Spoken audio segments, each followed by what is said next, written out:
शाम के करीब 6:30 बजे का वक्त रहा होगा जब दो दोस्त एक खेत की मेंढ पर बैठे होते हैं। यहाँ पर एक दोस्त दूसरे दोस्त से कहने लगता है कि दोस्त, जो तू कर रहा है ना वो बिल्कुल बहुत ही गलत है।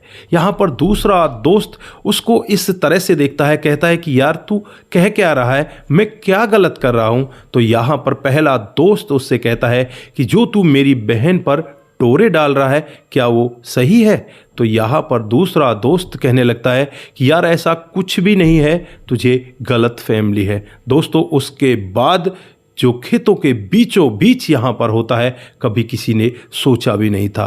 दोस्तों अगर आप लोग भी पूरे मामले को डिटेल के साथ जानना चाहते हैं तो वीडियो के साथ लास्ट तक ज़रूर बने रहिए, ज़रा सा भी इसे स्किप ना करें। दोस्तों आगे बढ़ने से पहले हमारी वही रिक्वेस्ट कि जो हमारे चैनल के साथ नए हैं कृपया करके चैनल को फॉलो कर लें, बेल आइकन को ज़रूर प्रेस करें। नमस्कार, जय हिंद। आप देख रहे हैं APH न्यूज राहुल रावत के साथ। दोस्तों आज की जो हकीकत की घटना आप लोगों को बताने जा रहा हूं, उत्तर प्रदेश में एक ज़िला पड़ता है सहारनपुर और इसी के नकुर थाना क्षेत्र के अंतर्गत एक गांव आता है जिसका नाम होता है डल्ले वाला गांव। दोस्तों यहां पर प्रिंस कश्यप जो अपने माता पिता का इकलौता बेटा होता है वो अपने घर परिवार में बड़े आराम से रहा करता है। 7 जुलाई 2025 शाम के करीब 6 बजे का वक्त रहा होगा जब वो अपने घर वालों से ये कहकर जाता है कि मैं साइकिल से घूमने के लिए जा रहा हूं। दोस्तों वो अपने घर से निकल जाता है लेकिन कई घंटे बीतने के बाद भी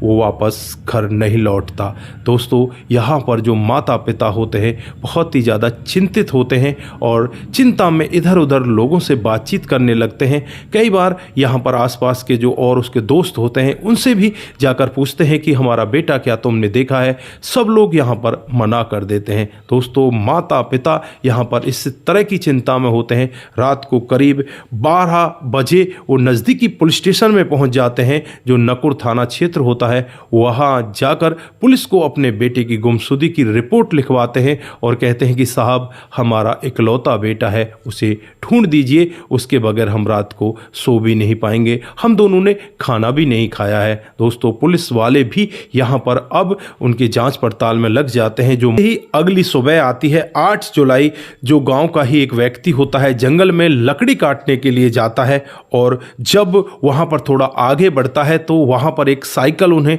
पड़ी हुई दिखाई देती है और उसके बाद थोड़ा सा आगे और बढ़कर देखते हैं तो वहां पर एक डेड बॉडी दिखाई देती है।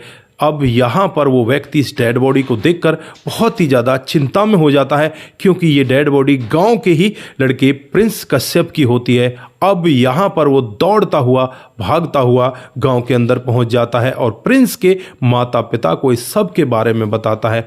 माता पिता रोते हैं, चीखते हैं, बिलखते हैं। अब यहाँ पर जो पुलिस है उसे भी खबर दे दी जाती है। पुलिस भी मौके पर पहुँच जाती है, डेड बॉडी को अपने कब्जे में लेती है, उसके बाद उसे पोस्टमार्टम के लिए भेज देती है। इसके बाद जो पुलिस अपनी प्रक्रिया कर रही थी, मोबाइल की जो कॉल डिटेल निकाल रही थी, तो उसमें एक नंबर आता है पुलिस के सामने। वो नंबर होता है इसी गाँव की एक लड़की जिसका नाम गुड़िया होता है, जिसकी उम्र महज 16 साल होती है, जो इसके घर से मात्र 400 मीटर की दूरी पर रहा करती है। अब यहाँ पर पुलिस बिना कुछ सोचे समझे गुड़िया के घर पर पहुँच जाती है। गुड़िया जो होती है उस समय स्कूल में पढ़ने के लिए गई हुई होती है, वो हाई स्कूल में पढ़ा करती है। दोस्तों जब स्कूल से वो वापस आ जाती है तो यहाँ पर पुलिस उससे अपने रवैये से पूछताछ करती है, काफ़ी ज़्यादा उससे पूछताछ की जाती है, लेकिन यहाँ पर गुड़िया यही कहती है कि मेरा उस लड़के के साथ प्यार प्रसंग तो था लेकिन मुझे इस सब के बारे में कुछ नहीं पता, मेरी तो उससे कोई बात ही नहीं हुई। अब यहाँ पर पुलिस वापस थाने में पहुँच जाती है और उसके बाद पुलिस यहाँ पर कॉल डिटेल को दोबारा से खंगालती है और उसमें पता चलता है कि एक अक्षय कुमार नाम का लड़का है जिसकी उम्र 18 साल है, उससे भी इसकी लास्ट बार बात हुई है। और जो अक्षय कुमार होता है वो कोई और नहीं होता, वो गुड़िया का बड़ा भाई होता है। अब यहाँ पर पुलिस का शख्स अक्षय कुमार के ऊपर जाने लगता है और फिर यहाँ पर पुलिस अक्षय कुमार के पास पहुँच जाती है और जब उससे अपनी सख्ती के साथ, रवैये के साथ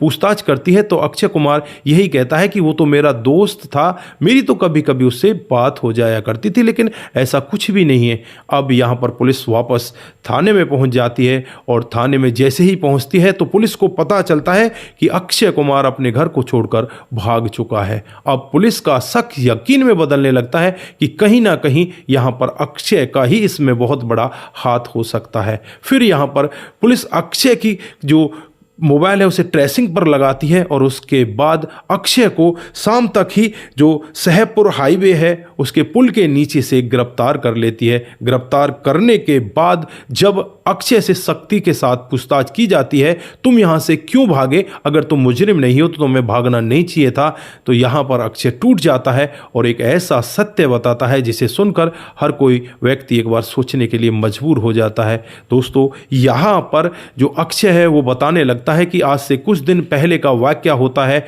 जब यहाँ पर प्रिंस कश्यप उसकी बहन गुड़िया के साथ प्यार प्रसंग में आ जाता है, क्योंकि जो प्रिंस है वो अक्षय का दोस्त है और वो यहाँ पर इनके घर पर आया जाया करता, और जब वो घर पर आया जाया करता तो गुड़िया को देखता है। गुड़िया को देखने के बाद पहली नज़र में ही उससे प्यार कर बैठता है और प्यार को परवान चढ़ाने के लिए वो मिलने जुलने भी लगते हैं। सब के बारे में अक्षय को जो उसके दोस्त होते हैं वो बताते हैं और उसके बाद अक्षय यहाँ पर प्रिंस को अपने पास बुलाता है। पास बुलाने के बाद उसे यही कहता है कि प्रिंस, जो तू कर रहा है वो बहुत ही गलत है, तू मेरी बहन के ऊपर डोरे डालने बंद कर दे। यहाँ पर प्रिंस कहता है कि भाई तुझे बहुत गलत फैमिली हुई है, ऐसा कुछ भी नहीं है, तुझे किसी ने गलत भड़काया है, हमारी दोस्ती को वो तोड़ना चाहते हैं, हम ऐसा कैसे कर सकते हैं, तेरी बहन मेरी बहन है। अब यहाँ पर जो अक्षय है वो सोचता है कि शायद प्रिंस समझ जाएगा, लेकिन ना तो प्रिंस मानने वाला होता है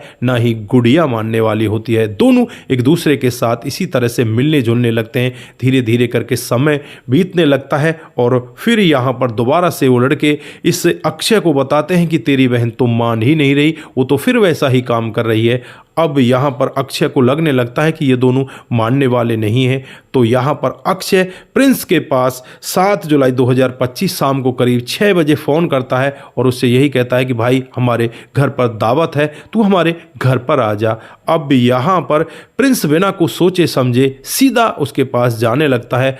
हालांकि रास्ते में उसके पिताजी भी उसे मिलते हैं। पिताजी से वो यही कहता है कि मैं तो घूमने के लिए जा रहा हूँ। पिताजी से भी वो सच को छुपा कर जाता है और उसके बाद यहाँ पर वो सीधा अक्षय के घर पर पहुँच जाता है। अक्षय यहाँ पर जब प्रिंस को देखता है तो उससे कहता है कि भाई चलो, तब तक खाना तैयार होता है, हम बाहर जंगल में घूम कर आते हैं। और फिर ये दोनों वहाँ से साइकिल पर ही बाहर घूमने के लिए चले जाते हैं। और जैसे ही ये खेतों की मेंढ पर बैठे होते हैं, आपस में एक दूसरे से बात कर रहे होते हैं, यहाँ पर जो अक्षय है फिर भी प्रिंस से यही कहता है कि भाई जो तू कर रहा है वो बहुत गलत है, उसे तू रोक दे, नहीं तो अच्छा नहीं होगा। लेकिन यहाँ पर प्रिंस यही कहता है कि मैं ऐसा कुछ कर ही नहीं रहा, तुझे किसी ने भड़काया है, तेरे साथ में किसी ने तेरे कान भरे हैं। तो यहाँ पर जो अक्षय है वो कहने लगता है कि यार ऐसा नहीं है, मुझे सब कुछ पता चल चुका है। तो प्रिंस भी यहाँ पर गर्मा गर्मी करने लगता है और यहाँ पर अक्षय को बहुत ज़्यादा गुस्सा आता है। अपने साथ वो तेज़धार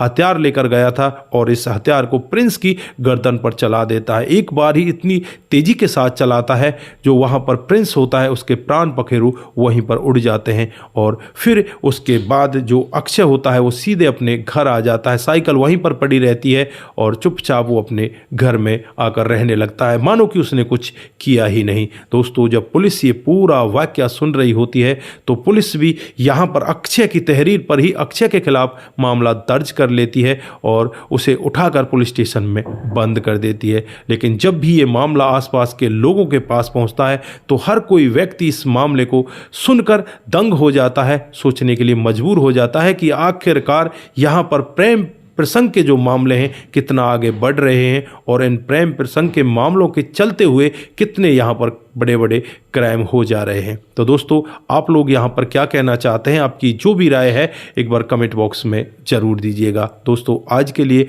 बस इतना ही, फिर मिलते हैं किसी नए मोड के साथ। तब तक के लिए आप अपना ख्याल रखें, परिवार का ख्याल रखें, सतर्क रहें, सावधान रहें, रिश्तों की अहमियत को ज़रूर समझें। नमस्कार, जय हिंद, जय भारत।